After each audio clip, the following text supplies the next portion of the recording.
आप सभी का स्वागत है आपके चैनल निधि सफारी पर। आज की इस वीडियो में हम लोग करेंगे भाषा हिंदी के संबंधित कुछ सवाल। तो चलिए शुरू करते हैं।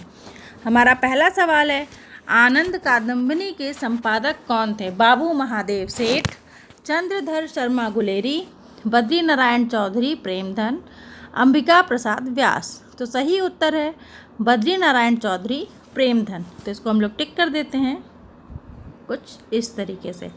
अगला प्रश्न है, भृगावती किसकी रचना है? उस्मान, मंझन, कुतुबन और जायसी। तो यहाँ पे आपका उत्तर है ऑप्शन सी, कुतुबन। अगले प्रश्न की ओर बढ़ते हैं।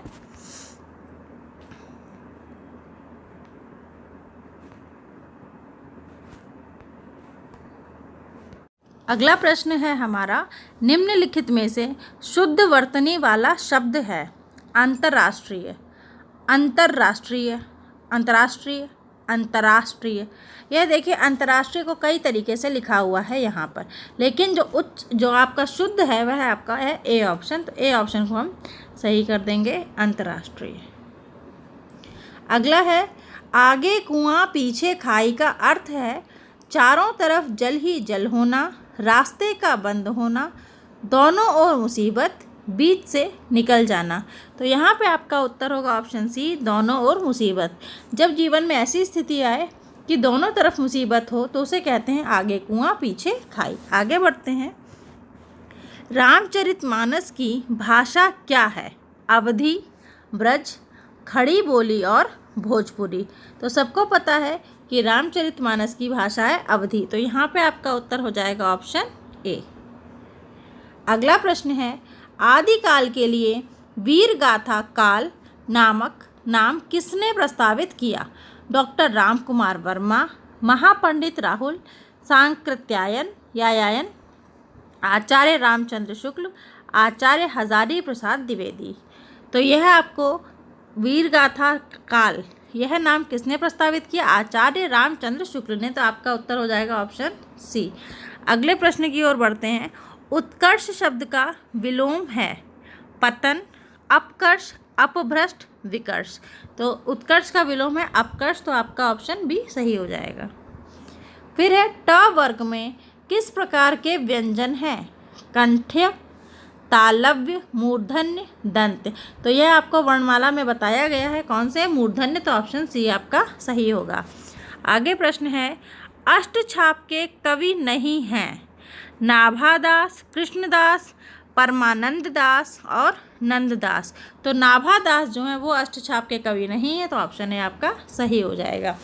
जो वाणी द्वारा व्यक्त न किया जा सके, आपके ऑप्शंस हैं, विकल्प हैं, आत्म साक्षात्कार, स्वानुभूति, अनिर्वचनीय, रहस्य। तो यहाँ पे आपका उत्तर होगा ऑप्शन सी, अनिर्वचनीय। ठीक है, जिसको वचन द्वारा व्यक्त न किया जा सके। अगला प्रश्न है, आचरण की सभ्यता किसका निबंध है? महावीर प्रसाद द्विवेदी, सरदार पूर्ण सिंह, रामचंद्र शुक्ल, पद्म सिंह। यहाँ पे आपका उत्तर है सरदार पूर्ण सिंह। उसको हम टिक कर देंगे कुछ इस तरीके से। फिर है, भूषण किस काल के कवि हैं? वीरगाथा काल, भक्ति काल, रीति काल और आदि काल। तो भूषण रीति काल के कवि हैं। तो ऑप्शन सी आपका सही हो जाएगा। अगला है, उत्साह किस रस का स्थायी भाव है? करुण, वीर, हास्य और श्रृंगार। तो आपका जो उत्साह है वह किस रस का स्थायी भाव है? वीर रस का स्थायी भाव है। तो ऑप्शन बी। आगे बढ़ते हैं। कवितावली के रचनाकार हैं सूरदास, जायसी, तुलसीदास, घनानंद। तो कवितावली के रचयिता हैं तुलसीदास। Option C. विनय पत्रिका की भाषा कौन सी है? अवधी, खड़ी बोली, ब्रजभाषा, अपभ्रंश। तो विनय पत्रिका ब्रजभाषा में लिखी है। तो ऑप्शन सी। तेरी बरछी ने बरछीने हैं खलन के, पंक्ति में कौन सा अलंकार है? यह आपका सवाल है। ठीक है, तेरी बरछी ने बरछीने हैं खलन के। तो यहाँ पे आपका जो वो है अलंकार है वह है यमक अलंकार। अब क्यों है यमक अलंकार, यह आप लोग मुझे कमेंट के माध्यम से बताएंगे, क्योंकि मैंने तो आपको अलंकार बहुत ही विस्तृत रूप में वीडियो में पढ़ाया हुआ है। ठीक है, आगे बढ़ते हैं।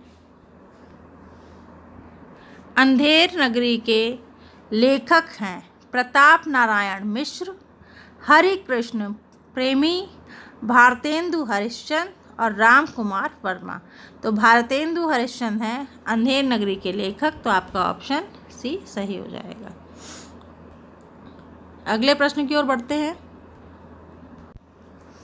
आदिकाल में पहेलियाँ लिखने वाले कवि थे जगनिक, खुसरो, सरहपा और गोरखनाथ। तो आदिकाल में लिखने वाले कवि थे खुसरो, तो आपका ऑप्शन बी सही हो जाएगा। अगला प्रश्न है, पेड़ से बंदर कूदा वाक्य में कौन सा कारक है? पेड़ से बंदर कूदा वाक्य में अपादान कारक है। ठीक है, अपादान कारक कैसे है यह समझने के लिए आप लोग वीडियो को देख सकते हैं, क्योंकि यहाँ पे हम शॉर्ट में समझा रहे हैं। ठीक है, आगे बढ़ते हैं। श्रृंगार रस का स्थायी भाव है हास, रति, क्रोध, उत्साह। तो श्रृंगार रस का स्थायी भाव है रति, तो ऑप्शन बी आपका सही हो जाएगा। आगे बढ़ते हैं। अगला प्रश्न है, निम्नलिखित में तद्भव शब्द है भ्रमर, अग्नि, मस्तक, मछली। तो यहाँ पे आपका तद्भव शब्द है मछली, ऑप्शन डी। चौपाई छंद के प्रत्येक चरण में कितनी मात्राएं होती हैं? तो चौपाई छंद के प्रत्येक चरण में 16 मात्राएं होती हैं, ऑप्शन बी आपका सही हो जाएगा। अगला प्रश्न है, दुल्हन गाहूँ मंगलाचार हम घर आए राजा राम भरतार। यह किसकी पंक्तियां हैं? तुलसीदास, कबीरदास, सूरदास और रैदास। तो ये पंक्तियां हैं कबीरदास की, ऑप्शन बी आपका सही हो जाएगा। अगला प्रश्न है, हिंदी प्रदीप पत्रिका का संपादन किया है बद्रीनारायण चौधरी प्रेमधन, बालकृष्ण भट्ट, प्रताप नारायण मिश्र और भारतेंदु हरिश्चंद्र। इनमें से किसने किया? इनमें से किया बालकृष्ण भट्ट जी ने। अगला प्रश्न है, सूर्योदय शब्द का संधि विच्छेद है सूर्यो प्लस दय, सूर्य प्लस उदय, सूर्य प्लस उदय, सूर्य प्लस उदय। तो यहाँ पे आपका उत्तर होता है ऑप्शन बी सूर्य प्लस उदय, सूर्योदय। यथाशक्ति में समास है अव्ययी भाव, तत्पुरुष, द्विगु, कर्मधारय।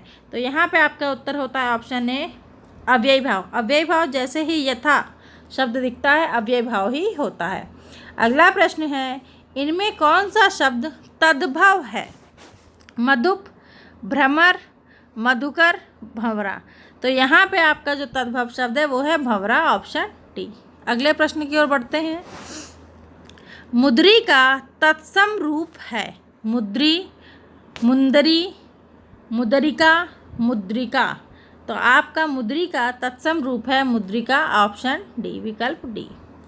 अगला प्रश्न है, निम्नलिखित में से कौन सा निबंध हजारी प्रसाद द्विवेदी का नहीं है? हजारी प्रसाद द्विवेदी का नहीं है, नहीं पे आप लोग ध्यान देंगे। तो केवल व्रत और विकास ऐसा है जो हजारी प्रसाद द्विवेदी ने नहीं लिखा है, तो ये आपका उत्तर सही हो जाएगा। अगला प्रश्न है, परमाल रासो किसके द्वारा रचित है? नल्ल सिंह, नरपतिनाल, चंदबरदाई, जगनिक।